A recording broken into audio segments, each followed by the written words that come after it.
This week we have a special guest all the way from a secret base beneath Harlington Straker Studios. She's an accomplished singer, actress, voice artist and presenter. But she's best known to us for her appearances in UFO.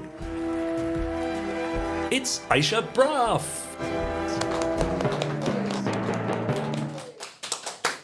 Well, what a treat to have you on the Gerry Anderson Podcast, Ayshea. It's a treat to be here. Welcome to Slough. Thank you. And thank you so much for taking a rather extended journey to get here. That's all right. In the pouring rain. I know, but it's fun. It's fun to meet everyone. Now, it's good. talking of journeys, born in Highgate. Yes. You've lived in Hollywood. Yes. Now back in the UK. Yes. What do you say the main differences of life between Hollywood and very different. Lincolnshire, I'm a city girl. Yeah. So the difference between Beverly Hills, where I lived, and London is that people think that Beverly Hills will be like London. It isn't. It's far more village-like. It's quite small. People know each other. It's very much an industry town, and it's quite quiet after about 8 o'clock. Really? Yes, because everybody's up at 5:30 to be on the studio floor. Amazing. So yes, there are parties and there are functions, but it's an early town. It's not New York. And the main difference, the weather. The weather is phenomenal. It's 10 months of the year that it's absolute bliss. And you can sit out till 10 or 11 o'clock at night. But it's not home. Yeah. And it's not London and England, for me, have an energy that is, you can't compare it. Yeah. It's the best. I'm sure. You've had such a long and varied career. It's been astonishing looking up your experiences in TV and film and theatre and music particularly as well. Yeah. But we're going to start by testing your Gerry Anderson knowledge. Okay. So I'm going to show you some very, very brief clips from pretty much all of Gerry Anderson's series, the opening credits. And I'd like you to shout out what the anyone series is. Exactly, that you happen to recognise. Are you ready? Goodness, Off okay. we go. Here we go. Very early days, that one. I'll guess. Yes. Tintin. Oh, okay. Well, it was close, but wrong. Wrong. Oh, I don't know. Into the Fireball 60s. XL5? Oh, we're getting close. Stingray. Fireball XL5 here. And now, Stingray. Oh, I love that. I love that. Fantastic. Thunderbirds. Got it. Very quick. Captain Scarlet there. Captain Scarlet.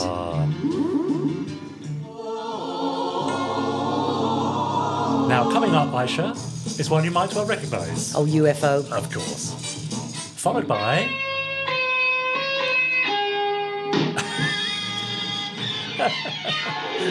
They're coming at you thick and fast. This is an emergency. Now we're into the 80s. And some lesser-known series. I don't know it. Almost at the end now. Place of legend. Fabled. That's pretty. Isn't it? And finally... No idea. Well done. Ayshea, that's not bad at all. You got a resounding 3. Oh, no, dear, that's all right. That's awful. That's absolutely fine. I'm going to give you a little mark here for 3. That game was called Super Identification. I would say you passed, well, not exactly flying colours, but that's not bad going. If you were to come again, you'd get more right. I did go to live abroad in the 80s. Well, exactly. So that's not really fair. That's right. No, that's right. But you did, you recognised Thunderbirds there. Oh, yes. Captain Scarlet. Stingray. Stingray. That's it, exactly. Fireball XL5, but not quite in the right order. No. But that's forgivable. No. We know you, of course, from many things, but from our point of view, from UFO. Yeah. Now, how aware of Gerry and Sylvia's previous work were you when you were given that role? Well, I knew obviously the series that I recognised this time. Yeah. I'd seen those. My introduction to Sylvia was very funny. I had some photographs done at Holland Park in London Yes. with a very small statue Okay. But most of the statues are about 6 or 7 feet tall. So I was stood next to this statue and looked a similar size.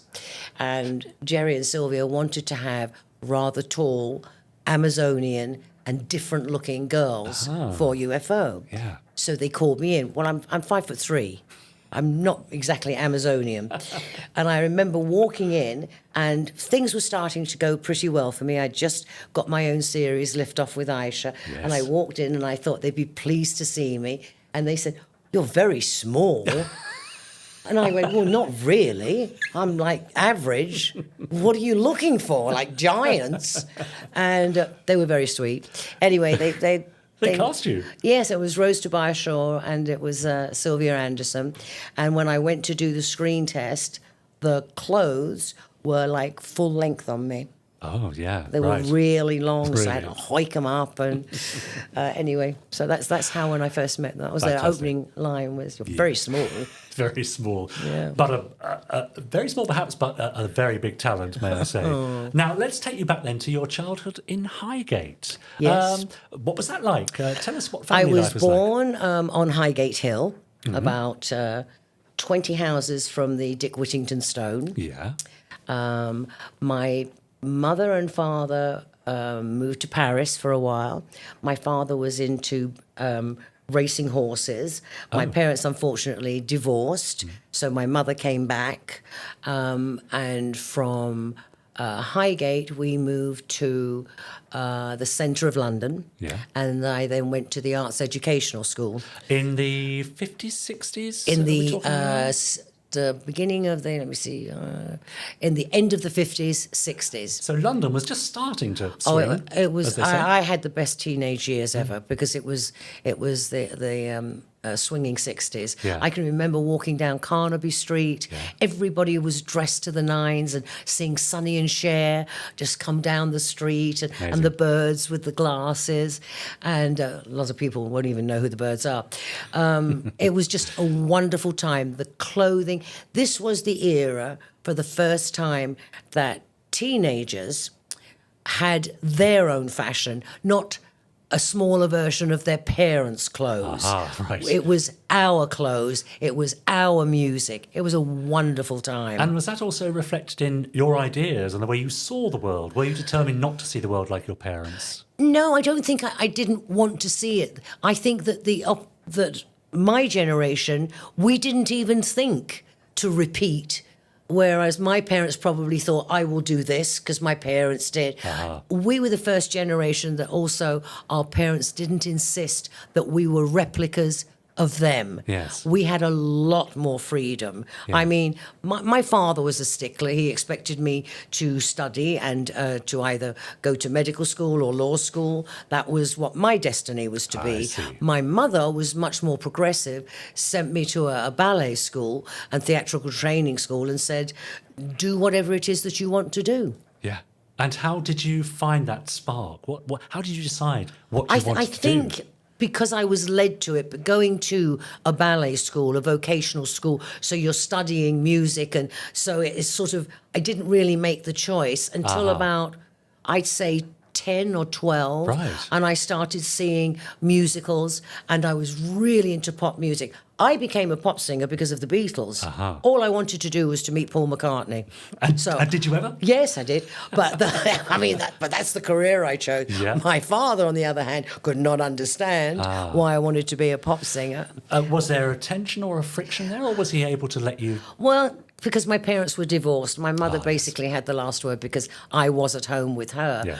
But I said to him, look, I'm going to do this. If I don't do well in the next 2 or 3 years, then I will go to law school. So you went to Arts Educational School in London. Yeah, and then I left and I did a short time at RADA, their professional classes. I didn't do the whole course, but I landed a record deal. Yes. And I also got work. Yes, which so we'll I never stopped. come to, absolutely. Whilst you were at Arts Ed, though, I'm guessing drama, ballet, music wouldn't leave a lot of time for anything else. Did you have any other interests beyond that at the time, or were you sort of almost fixated on the entertainment and the arts industry? I don't think I knew anything else. Yeah. It was all about The school was very much based, they were still doing musical comedy, but they started to progress because a lot of girls from my school ended up in Pan's People and instead of going on to do musicals, started going on to do the Kenny Everett Show and Top of the Pops. Yep. So it was music and it was theatre that were my driving force.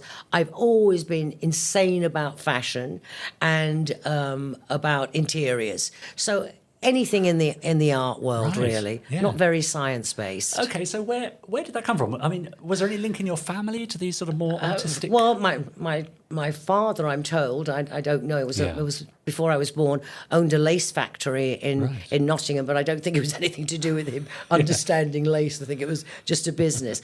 But I was the youngest person ever to design a collection for a public company. I was only 17. Right, amazing. And I designed a collection it was then called Alice Edwards. Yeah. And it was in black and white, and it was all the things that I would wear. Yes. And it was sort of to tie in with my first record. I see.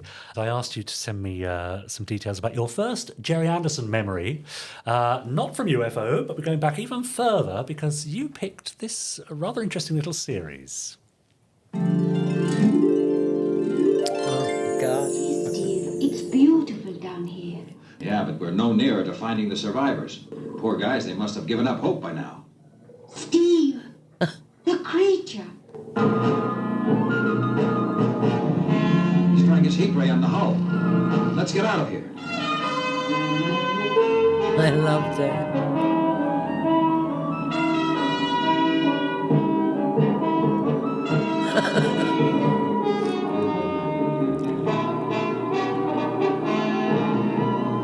We've shaken him off, Steve, but he can sure swim fast. See, that rock face ahead, it's opening. An underwater cave. I guess we haven't much choice but to go in, Venus.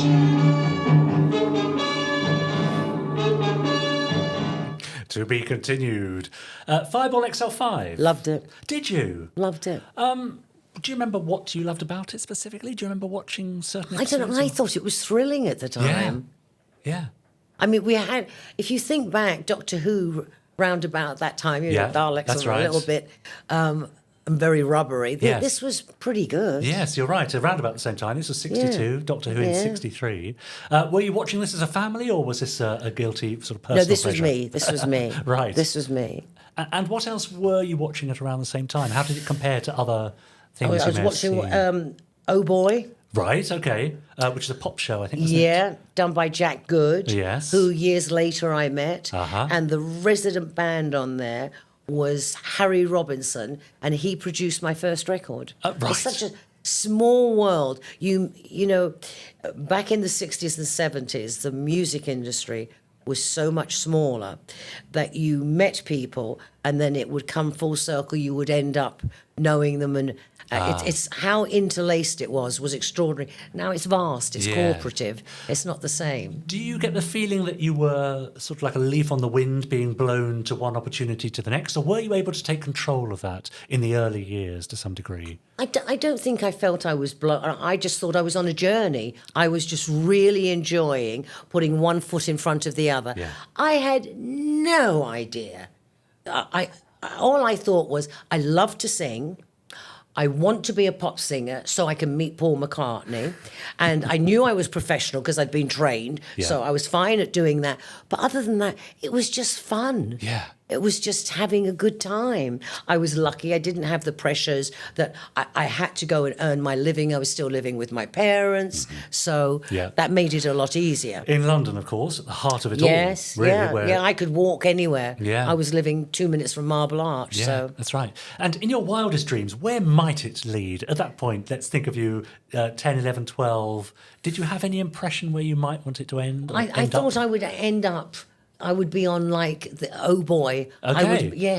I would sing next to Cliff Richard. Okay. Because Helen Shapiro was a singer and she was 13. She was a bit Yes. older than me. But I Right. thought I can do it by the time I'm 13. Yeah, fantastic. Now, the great thing about doing these videos is that we're able to ask our viewers and listeners also on audio to send in some questions Oh, for our good. guests. So I have I'm sorry, it's a Space 1999 Yeah, lunchbox. yeah. Sorry about Okay. that. Must try harder. Would you like me to read out some questions from our viewers and listeners? I'd for love you? to. Okay, let's see what we have here. Got a few for you, as you can imagine. Alex Pass says Okay. UFO has been enjoying recent repeat broadcasts in the UK. Yeah. Have you been tempted to take a look? I have. I was flicking through, Yeah. and I thought it was a program on UFOs. I Right. did. So I thought, Yeah. I've got to have a look at this because Yeah. I kind of like that stuff. okay. And there I was standing there. I went, I don't believe this. So Now, I did. I when- watched for a few minutes. When was the moment you recognised it wasn't a programme about you? Was it When I walked through the doors and talked to Ed Straker and thought, wait a minute, How do you think it bears up? You know, we're talking over 50 years ago now. really well. 50 years. Yeah. I mean, it's not Gone with the Wind, Sure. you know, which really isn't going to date. Yeah. We were doing something that is so contemporary Yeah. that is hard to last. But there is something about it. I think it's the look. I just think there's a look about it. Yes, and of course, the idea of the show was it was the past's idea of what the future would look like, if you like. It was I set in know. 1980. I know. When you That's filmed what we it. were going to. They thought we were going to wear those Are clothes. you slightly disappointed that hasn't actually happened? I don't know. I don't know if I want to walk around in a cat suit at Tesco's. You know, it was bad enough that Gerry Anderson always shot me from behind. Yes. I don't really want to do that. How did you feel No. about that? I really had no idea Yeah. what he was doing. Yeah. But they all laughed when I said, "How can you see me? You're behind me." Oh, He well. said, "Don't worry, I got the best shot." Great. Tabitha Hoop says, when you were making UFO, did you have any idea that around 50 years later, people would still love and watch it? No. It's the biggest surprise of my entire career. It's something that I did that I thought at the time was very enjoyable. Never in my wildest dreams did I think I would ever talk about it. 50 years later. Yes, and the remarkable thing is, of course, when you made it, there was no such thing as DVDs or Blu-ray or downloading. So it was ephemeral. It was made, people watched it. Yeah, watched it, and that was went. it. So you could. I think they could have videoed it, couldn't they? Oh, yes, maybe yes. Those had that were fortunate videos. enough to have very big videos in. Yeah, I remember 1969, the that's big it. thing we had. And then they had Betamax or something, Yeah, whatever it was. That's it. Yeah. That's right. So you say it surprised you that it has such longevity. Are you happy being remembered for it, or would you rather have been remembered for all the many other strings to your bow? It's fine. I don't mind. I mean, I did not exactly do groundbreaking work in UFO, but that's what I was there for. Yeah. I did what I was meant to do. Yeah. Not at all. If anyone remembers you and likes you 50 years later, kiss their hand. Absolutely. Yeah, lovely, very nice. Okay, but I have one final one here, and then we'll move on. This is from Jonathan Westall, Okay. who says, "Is there a character from any Gerry Anderson series that you would have liked to have played, and why? How well do you know your Gerry Anderson series? Would you like to have been a voice actor for the likes of Fireball XL5, for example?" Well, kind of like to be. I wouldn't have minded being. Funnily enough, within UFO, I would love to have done Gabriella Drake's job because I loved the costume for the moon, and they got to fight and do things. Right. I was a bit wooden. You know, she got to do stuff. Yeah. Did you Yeah. guys kind of mix together as you were filming? I only went on the moon Yes. one time. Right. And I did get a fight scene. I did get Yes. to do it. So ordinarily, would you pass in the corridors or makeup runs? Or? We never. Shadow was done. We shot all the shadow see. things. I never saw the girls at all Yeah. when they were on the moon. They did a different. And same with Georgina Moon when she Yeah. was on the submarine. Yeah. I didn't see her. Ah, I see. Well, let's go back in time again because I've unearthed a little clip of something from 1958. Let's take a look at this. It's a little girl. For a guy your size, there are Oh. plenty of dangers. Imagine what it's like to fly way up in the sky on a toy balloon. Imagine anything. It can all come true. A milestone in movie imagination.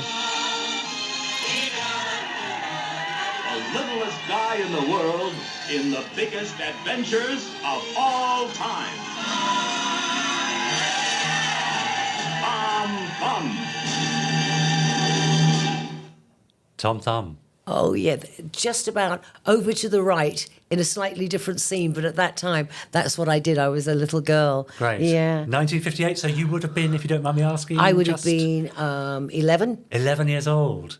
I Yeah. guess this came through Arts Educational. Yeah. So how did you have to audition for that, or? No, I think that they came to the school Yeah. and they would sometimes, with us youngsters then, they would just come into the classes while we were dancing or whatever. Right. And they'd bring in producers, they stand at the back of the room and they would say, we'd like to have that girl or whatever. see. I was the only one that went there for that. So they Really? Yes, I was on my own. Oh. And I can remember going into to the ladies, and it was the first film that I'd ever been in, and taking the paper cups because it had the studio stamped on it, and I kept them for years. So where was it shot? I think it was I'm not sure if it was at Pinewood or MGM. Okay, but a Hollywood movie to all intents and Yeah, purposes. That's yeah, right. Do you yeah. remember being impressed with the scale of the thing? Or Yeah, it was I know beautiful. it's a long time ago, I know. No, it was beautiful. It was Yeah. beautiful. But you see, I've been very, very lucky. I've done some things.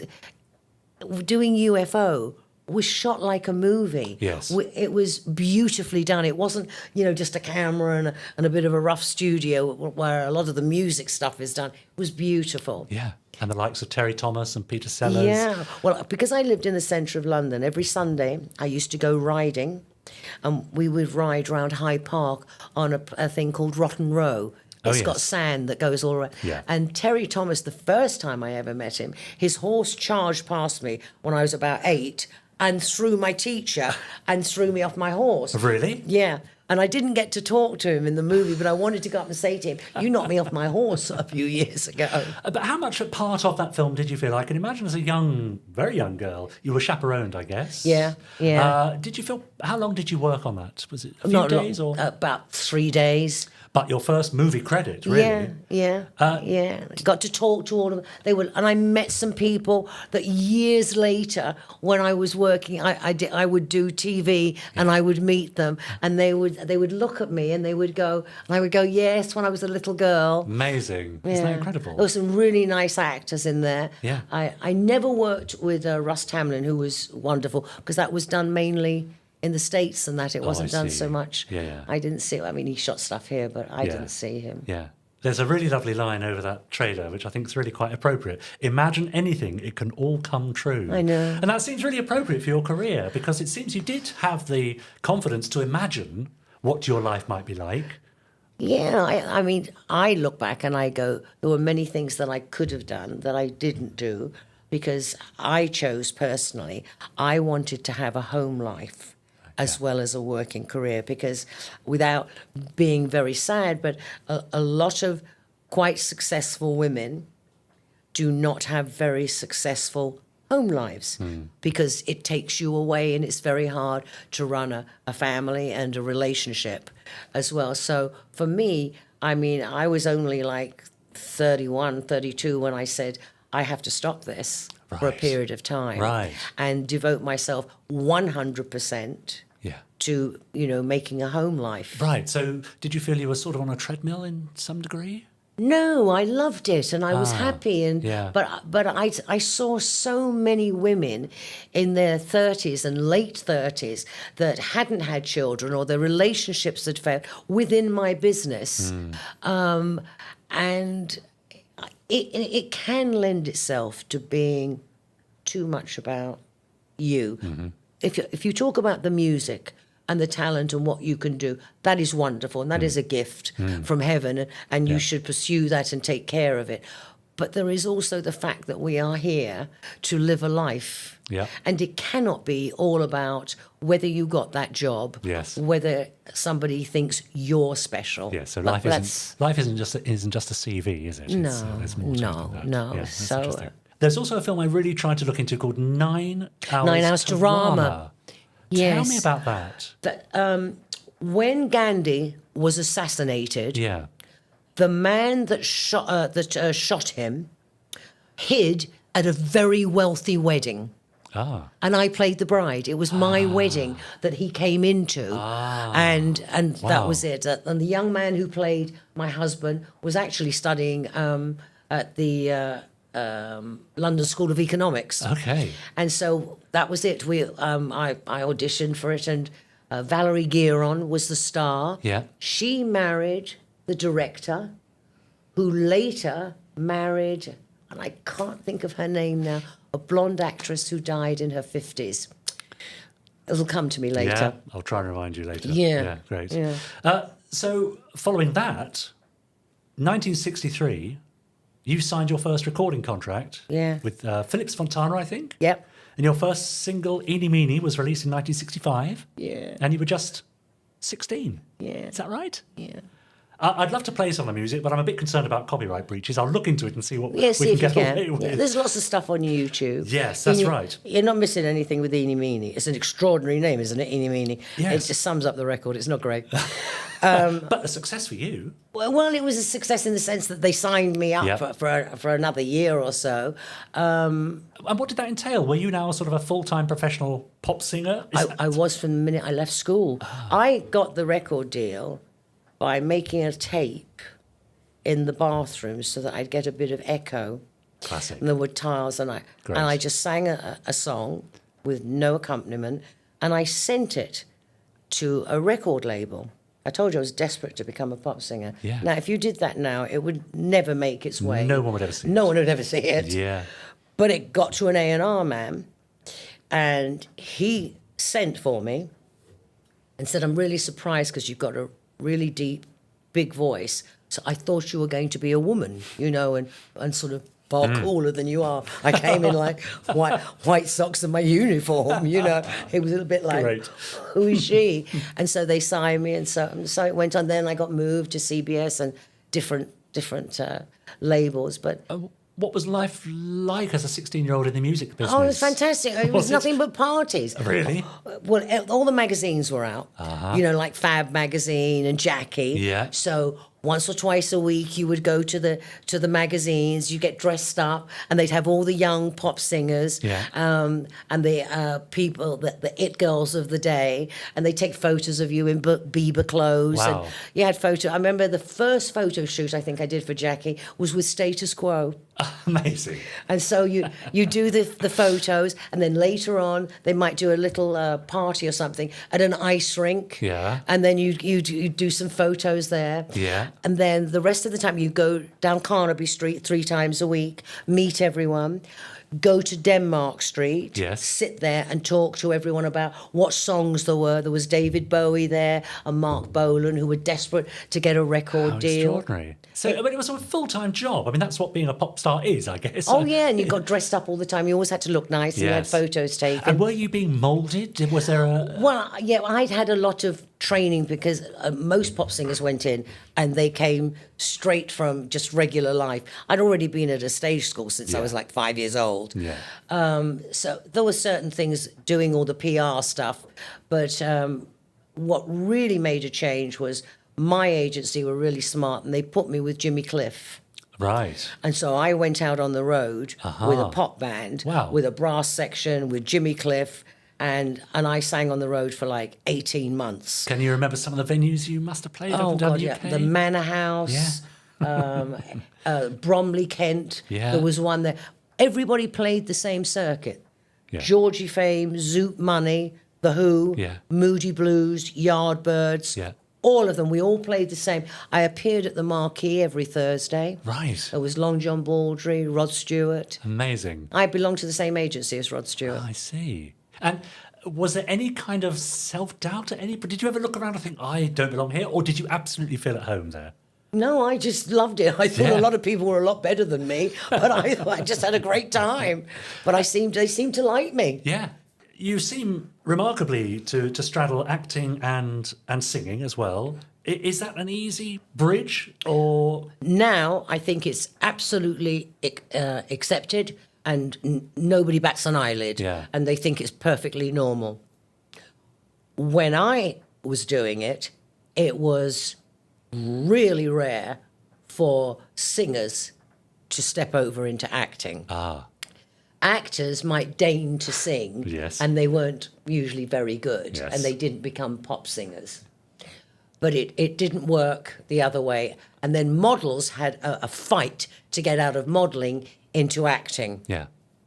For me, because I started in the pop world, but I had already, because I had been to a stage school, I'd already done different work. Mm-hmm. So the pop industry found it very easy to place me. They would put me straight away into light entertainment shows. Right. They would put me into pantomimes Yeah. because they knew that I could work and do. So I got to do it all, Yeah. which I loved. Yeah, lucky you, absolutely.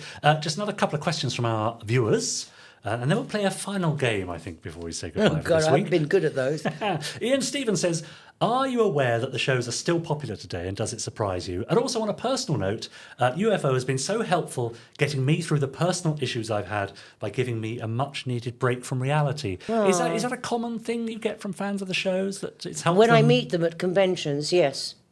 Because there's a whole I was very surprised when I went to some of the UFO conventions that there's a new generation. They're about 30 years old to 35. Yeah. And I was surprised. I thought they would all be people who were either my contemporaries or little children that Yeah. the parents were showing to. Yeah.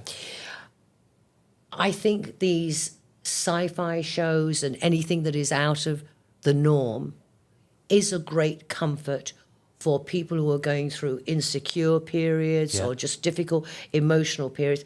Because if you keep watching the perfect family and the perfect relationship, it's just going to make you feel worse. Yes, true. Because you're just going, what's wrong with me? Yeah. But, you know, if you're taken out of yourself and possibility Yes. is placed in front of you, Yes. that maybe that's some relief for a short Ah. amount of time. And I've had people come up and say, I was very shy, but I made myself come here today Yeah. to talk to you. Right. And so for me, as nuts as I am and as impatient as I can be, I'm at my best, and I'm at the best girl that I can be when I'm at conventions. Yeah. Because I'm really interested Yeah. in what they have to say. Because for me, I enjoy meeting people. And if somebody is going to come and dare to say to you, you know, I'm really shy or I'm scared of meeting people, if you can be present and be there for them, it's kind of something good. Yes. It's something of a responsibility, isn't it? Do you think it comes with the job? I think it's a privilege. I do think it comes with the job, and Yeah. I think it's outrageous if people are impatient Yeah. and I'm not being goody-goody, but how dare you? Mm. You know, people spend their last penny on things that provide you with, I've had a great life. Yeah. I really have. Yeah. No, I think it's not only a duty and a responsibility, but I think it's a privilege. Lovely. One last question from our Okay? viewers. John Jackson. I met and chatted to Ed Bishop, says John. Oh, yeah? More than once, and found him very reserved and quiet. Did he ever joke about on set, or was he always as serious as I remember him? Oh, and who did you like meeting the most on Liftoff with Ayshea? So how did you find Ed Bishop? Who did you enjoy most on Liftoff? Ed was serious. Yeah. He was an actor. Yeah. He was very much into his craft. He had a sense of humour. Because he was so shy, he didn't really say things, but he laughed. And I can remember I was getting married during the shooting of the series. And so what they did was at the end of the day, you know, you get a call sheet for the next day. Yeah. So I'd asked permission because I'd got 300 people. I was Wow. getting married the next day. Yes. And Sylvia and Gerry very kindly sent me telegrams, and they were all being very sweet. And so it was the last day, and then the next day I was actually getting married. So I was shooting a scene, and then they handed me the call sheet, and my call was for the next day for 7 o'clock. And I was like, Oh. I was running around trying to find the floor manager and say, you know, I can't come tomorrow, Yeah. but I've asked permission and everything. I've got 300 people going to a church. I can't be there. And so they were all turning their backs because they'd done this as a setup. Ah. And so I couldn't find anyone. I see. And then we're shooting the last scene, and Ed would always, the most he would ever say to me is, I don't know, Lieutenant, is there a red alert or something? There wasn't that much. Yeah. And this scene, I had to go across and say something to him. Here you are, Commander, something or other. And so I walked up, and he took the file that was in my hand and threw it to the floor, grabbed hold of me and kissed me full on the lips and dipped me. And I thought, oh my God, he's gone insane. And they were filming. I thought, the man's gone completely insane. Okay. I better not say anything. So I just carried on and said, okay, Commander, and walked off, and they all collapsed laughing. So he did have a sense of humour. And that's on film somewhere, you say? Yes. I wonder if we could find that. How wonderful. That's very nice. Well, now, just before we end, I'm going to play a little game with you called Quickfire 5. Okay. I'm going to ask you 5 questions that require an either-or answer. And you need to answer as quickly as possible. There's no right answer, okay? It's just a bit of fun. So, No for right example, answer? No right or no wrong answer. You'll see. So you can do only one of these: singing, presenting, or acting. Singing. Or choose a uniform from UFO: silver miniskirt and purple wig, or your own one-piece jumpsuit. Moonsuit. Really? Yes. What does Ayshea think? Have we really been visited by beings from another planet? Yes or no? I think so. Tell us now, Ed Bishop or George Sewell? Ed Bishop.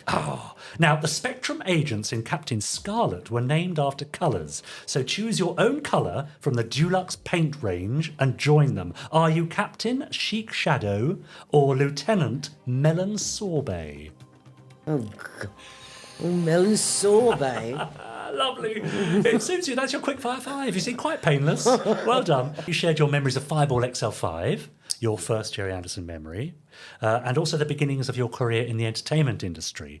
On the whole, do you have fond memories of those early years? Yes, yes. And do you think they made you the woman you are today, to some degree? I don't know. I think I was just living life, having fun. I think you're not really aware, maybe you were, when you're like 19, 20, of where you're going. You think you know everything. You don't know anything at all. Yeah. But I was just enjoying it. It all seemed there for the taking. Wow. If you just had a little bit of luck and an opportunity, but everything was possible. Do you think those are opportunities that may not exist now for someone in your position, as it were? No, I think that it's different. Yeah. But I think maybe the reality shows have given people a chance to, in moments, to fulfill their dreams. Yes. And the talent shows. Yes. It sounds old-fashioned, but I really do like that the old way was do the work, get the experience, get the opportunity, and you're ready to really do it, rather than get the opportunity, then learn the job. Right. Is there anything you wish you'd had known at that early stage? Well, a lot. So what would you tell yourself if you could go back to a 16, 17-year-old Ayshea?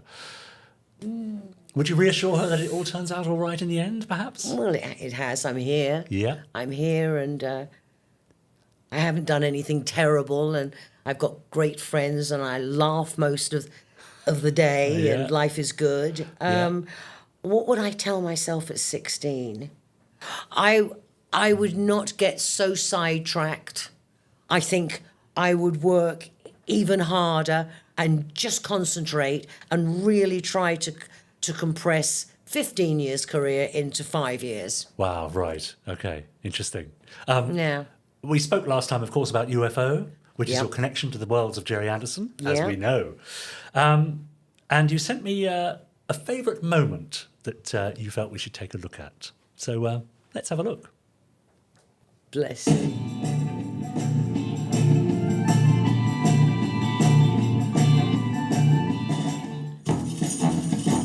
Weren't they great titles? Amazing titles, yeah. And the music's fantastic, isn't it? Barry Gray, of course. And the car looked good. Lovely.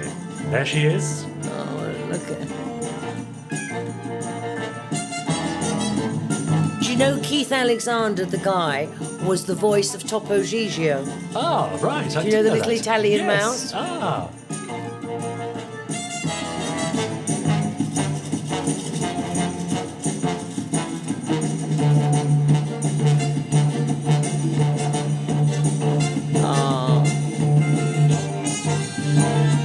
Brings back memories. Yeah.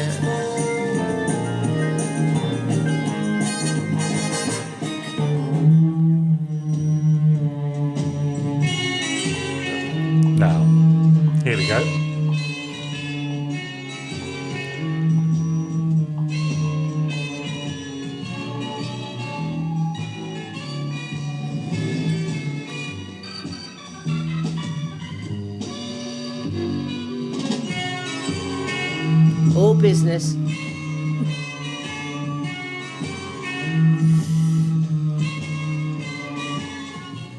So let's not downplay that. Pretty much the first, I know there's a short scene before that, but pretty much the first shot of a brand new series from Gerry and Sylvia Anderson. Yeah. And you're in it.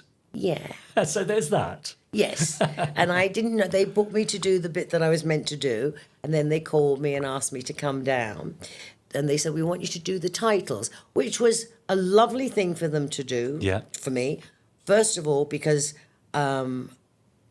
if you are on screen and recognisable for more than 3 seconds, you get residuals forever. So they were handing me a lot of money. And of course, because you're in the titles, that's every episode. Yeah. I see, yeah, great. All over the world. Yes, so, of course. And it doesn't matter what, if they don't have any scenes of me or whatever, it's in every episode. Yeah. So I get a residual for every And do you still time get they those showed. now? Yeah. Now, of course, I don't need to know numbers, but was there a peak to that during the 70s? Yeah. So that was a nice little... Even up to the early 2000s. Yeah. It was bringing in a fair amount. It was a wonderful thing. Right. Now it's a few £100s a year. That's right. But it's still... That's a few £100 a year.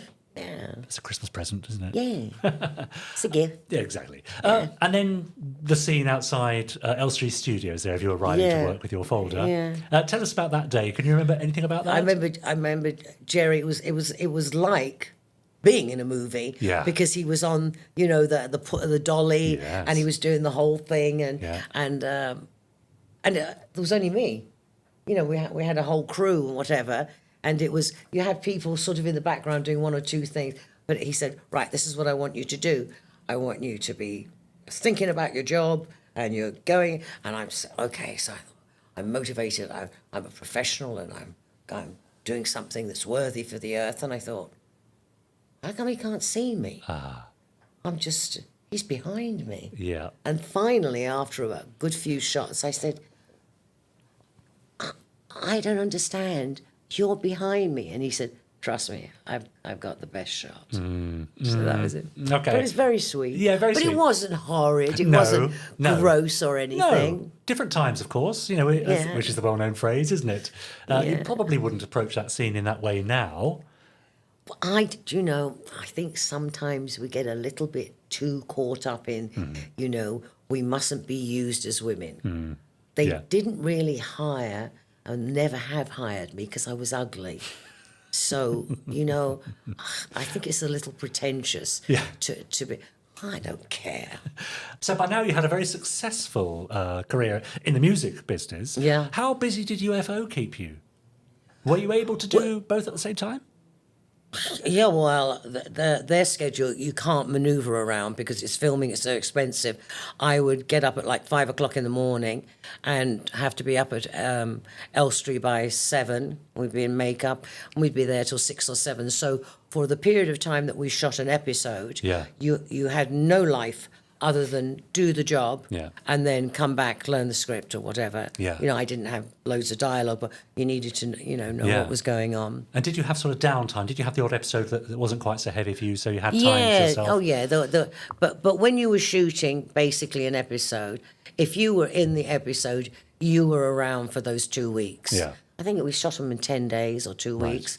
But when I wasn't doing that, I was doing Liftoff, my own show, which I did a day a week up in Manchester, but I would rehearse down here in London, anything I had to do. But that was shot live. Didn't go out live, but it was shot in one piece on 1 day a week. And then I worked 7 days a week doing live cabaret. That's extraordinary. So I'd go and do my band call on a Sunday, you started, and then I would finish the following Saturday. So I worked 52 weeks of the year, I would say, 7 days a week for like 4 years. Hard work, of course, but did it feel like work? No. Sometimes I would stand on stage. I mean, I'd do pantomime, I'd do spring season, summer season, and I would stand and I would think, this is a great job. Yeah. It really is. Beautiful, I have a full orchestra. Yeah. Gorgeous clothes. Yeah. people treated me very nicely, Yeah. really nicely. And of course, in cabaret, you have that intimate relationship with your audience. That I found the scariest thing was being on stage. I have no problem with 30,000 people and a big stage, and I can feel the warmth and I can pick someone out. Cabaret always seemed a bit weird to me, to be made up and all the glitter, and the person's 4 feet away. It feels like I rushed up and sung in someone's face. Yes, that's so right. it took a while to get used. Other people found it their happiest medium, not for me. Yeah. My happiest is theatre and television. I love television somehow or other. I have never had a minute's nerves with. The camera has always been my friend I could talk to. Yeah. I don't have a problem with Amazing. that. And how did you find touring in that case? I love Yeah. live because it's theatre. Yes, I see. It's theatre. Yeah. You can walk out and you can feel the heat. Wonderful venues. Yes. I mean, I play some beautiful, beautiful arenas Yeah. that you go in. I mean, not O2, but, Yeah, you know, when I was doing it, they were fabulous theatres. I've done every #1 theatre in this country, and then I did panto in all the #1 theatres. Now, that is hard work. Time-wise, Yeah. it's never ending. Yes. You're just on all the time. But I loved it. Yeah. I loved it. Let's have a quick look at Liftoff with Ayshea. Oh, God. What have you got?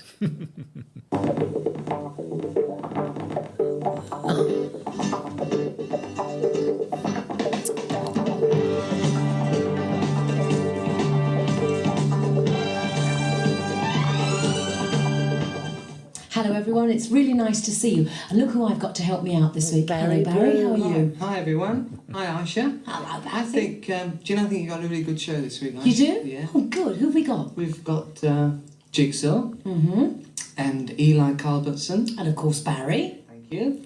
And us. Going to watch this too, and even going to give us a mention. And what, cheek? Right. You may have guessed, we have with us The Bay City Rollers. It takes you back, doesn't it? Oh, goodness. That's lovely. Now, I think, and I know you'll correct me if I'm wrong, that ran for 144 episodes or so over 5 years. Is that right?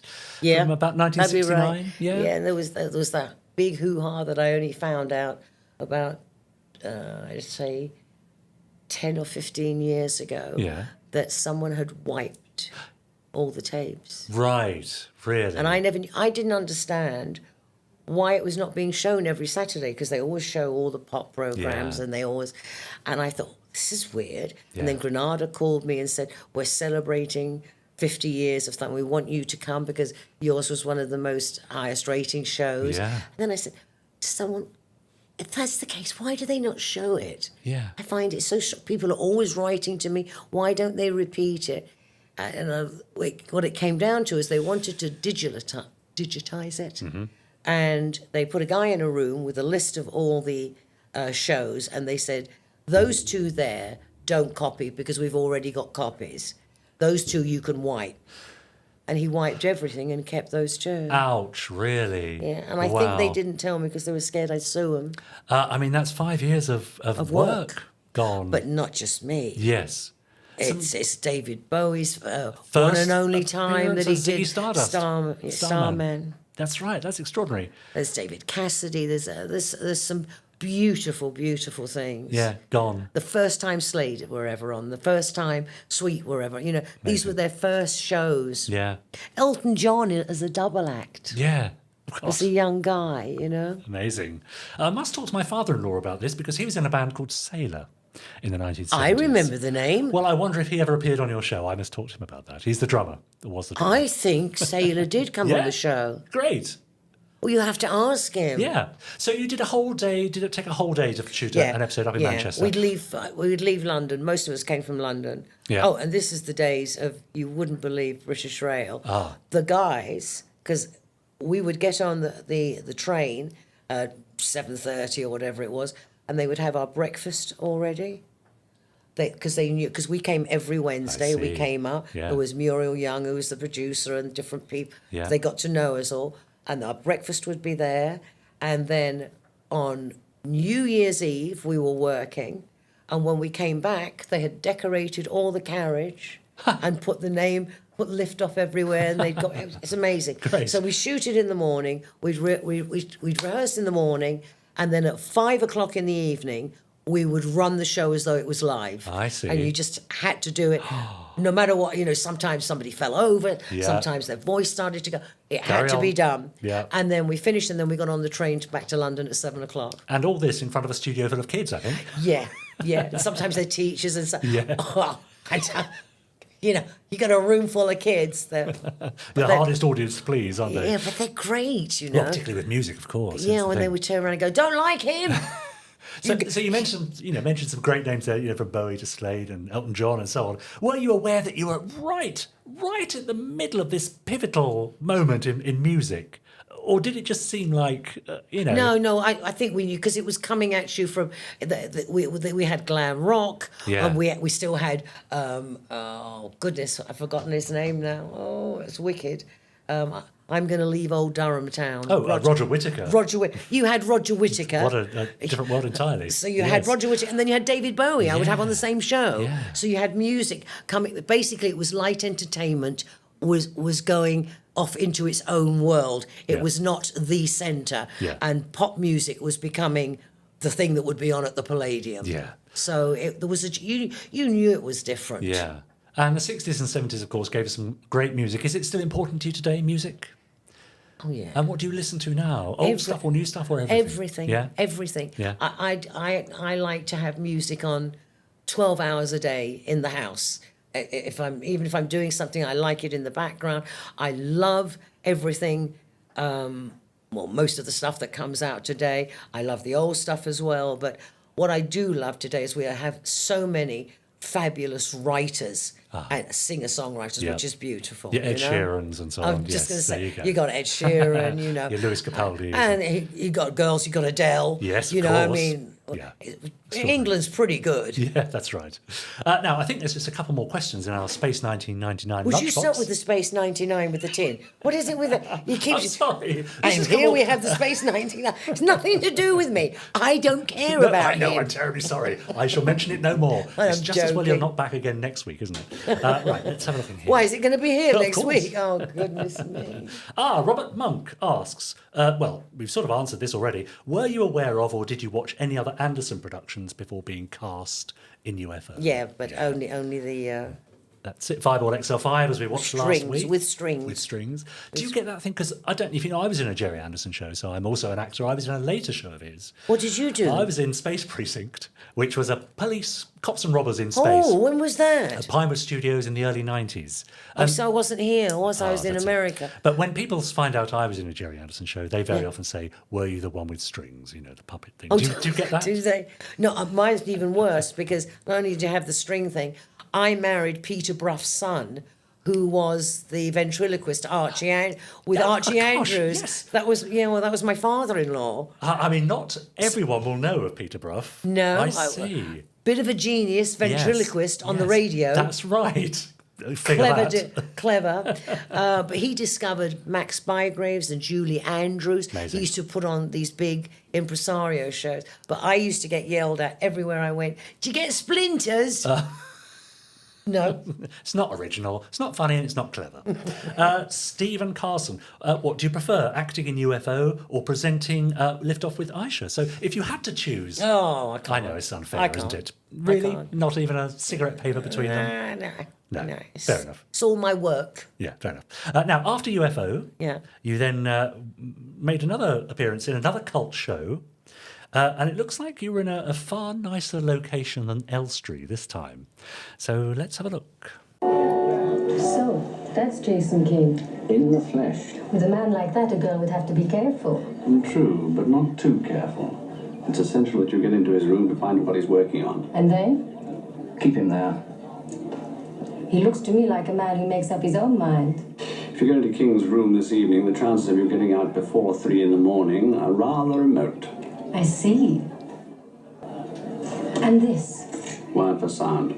Keep it with you all the time so we can listen in. If you think I'm... Before you become intimately involved. Your job is to find out what he's working on, then keep him occupied for a few hours. No more. I should think that's quite enough. Well, there's no time like the present. I think I'll go and introduce myself to Mr. Jason King.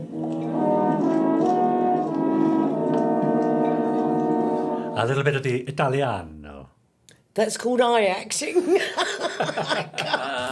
That's a lot of eye action going on But there. you were in Venice, Ayshea. Very nice. How was that? Lovely. Of course, did they look after you? Yes, they were lovely to me. I love that the two guys that I worked with as well, they were always on TV. They did so much stuff. Yeah. I'm not sure if they didn't do something with UFO. Yeah. Chris, you'll know. I think they did. Yeah, maybe. Michael Bates and something with Green. Was it Green? Nigel Green. Ah. I can't believe I pulled that name out. Now, come on. That's not bad, is it? Well done, you. Now, when you received scripts like that, it's we mustn't look at it through a modern lens, must we?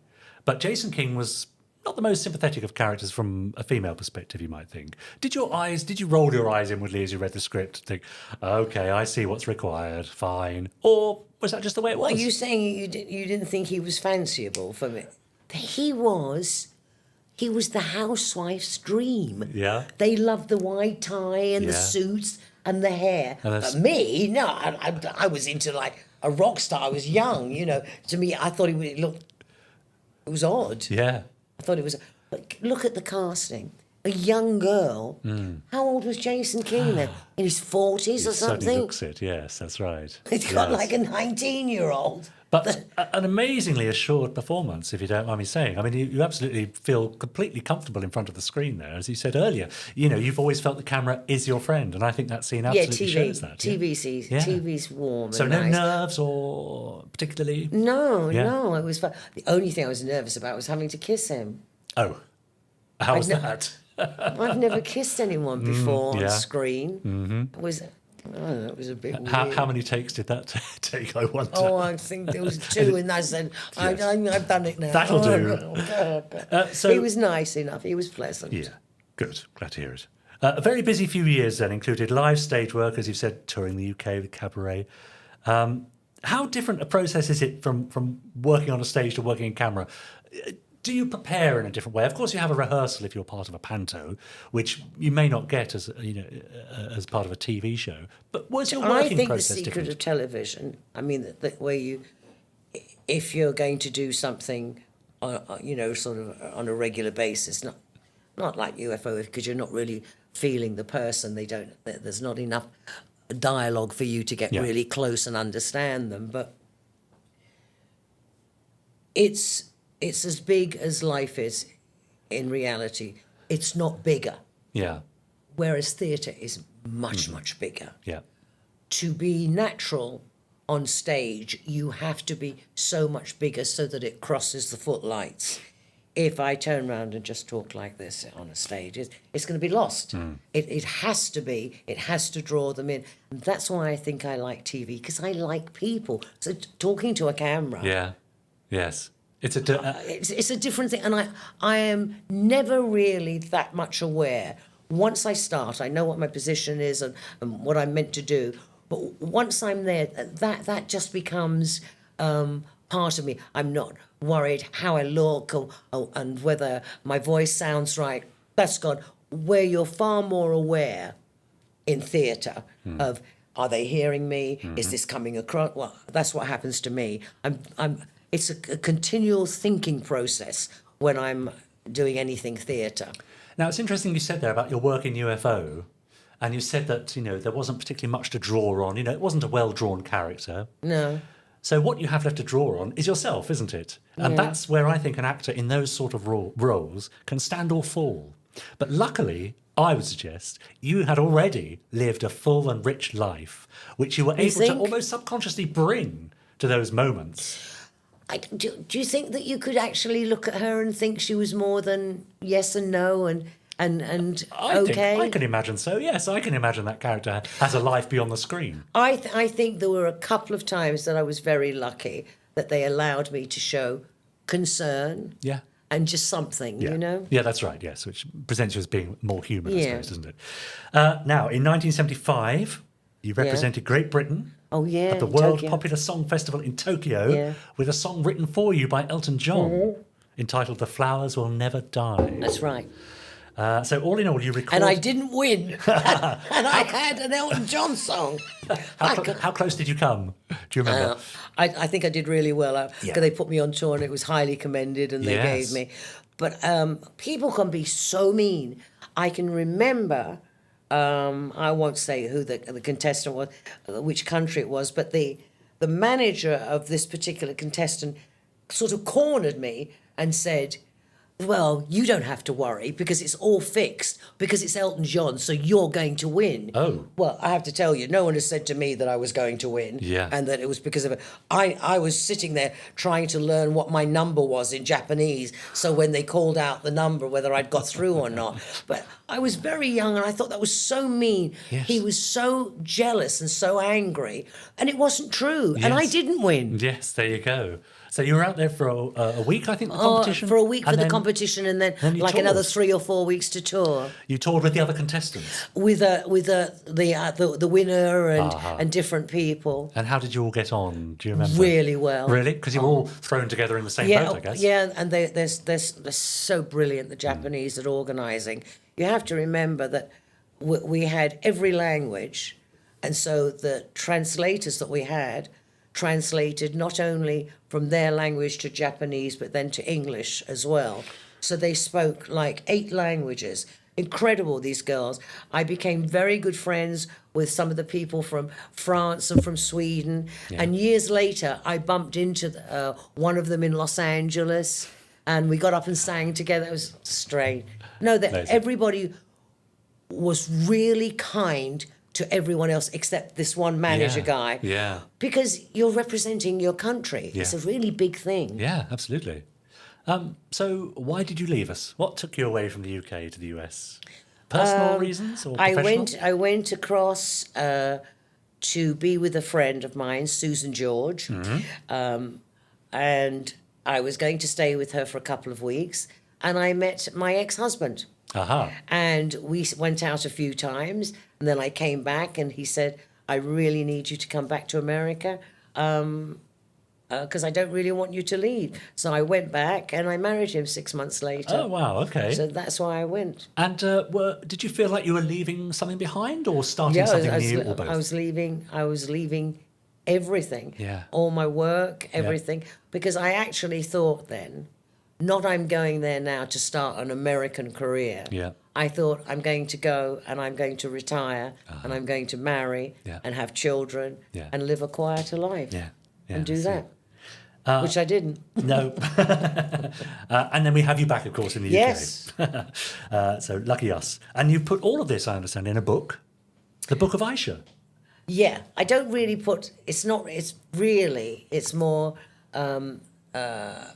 a photographic biography rather than my story. Yeah. I haven't done yet. So these personal photographs from your there are entire photos career. that I've had, photos that people have sent to me. Wonderful. We sold a lot of books. Great. And was that a pleasant experience looking back and collating all those pictures? Yes, because it's a very dear friend of mine was the publisher and came and said, would you like to do this? Because a lot of people have asked if there's a book, if there's what, and I said, yeah, I'd love to do it. And so I got to take all the photograph albums and sort out different Amazing. things. Yeah. And David Howe was the one who put it all together. And where can we find it? I'm sure viewers On and listeners my want to know. website. On the which is, I website. think, Ayshea.me.uk, I think. Yeah, I think so. I don't know. I will double check that, but I'm sure that's pretty. I meant to bring you one today. I'll send you one. That would I'll be send you lovely. one. Thank you very much. And are you still releasing music? I haven't done any new music for, oh, goodness, a long time. Yeah. A long time. But can we still buy anything? Yes, of I yours? have CDs and they're on the website. And what I'm about to do now is I did a load of the stuff from one era and now I'll do another collection. If I was going to go out and sing again, I think I would do it I think the only thing I would want to do is to have a small group and would be to go out and to go live all the time because that's what I enjoy. Amazing. I think that's the most enjoyable. Lovely. Now, just before we end, I've got another very strange game to play with you. Have you heard of the game Snog, Marry, Avoid? Oh, yeah. Right, but this is something similar, but I'm calling it Cute, Mute or Recruit.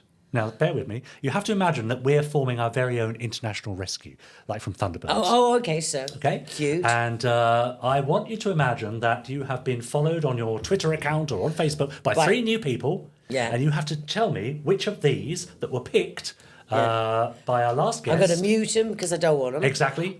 Cute. You might like them or fancy them. And recruiters, I want them on the job. Exactly. And these are your 3 options. Oh, we what? have Master Spy from Supercar, Cute, Mute or Recruit.